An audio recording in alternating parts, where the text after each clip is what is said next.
जंग में सब जायज है, प्यार और जंग में सब जायज है। तो प्यार में होने वाला बच्चा काहे नाजायज है?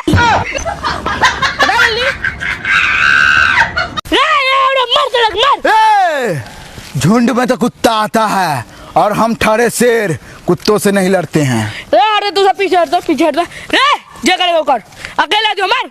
आज मूड ना हो।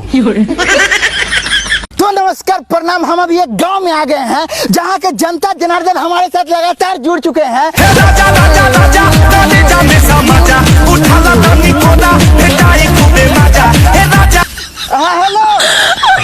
हाँ जानू आ रहे हैं। तो जैसे कि आप लोग देख रहे हैं कि हमारे साथ मुखिया जी जुड़ चुके हैं। हाँ तो मुखिया जी, विकास के बारे में आप कुछ बताइए।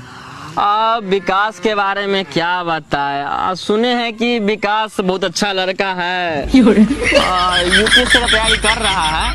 अगर निकल गया तो गांव का नाम रोशन करेगा। हम क्या बताएं।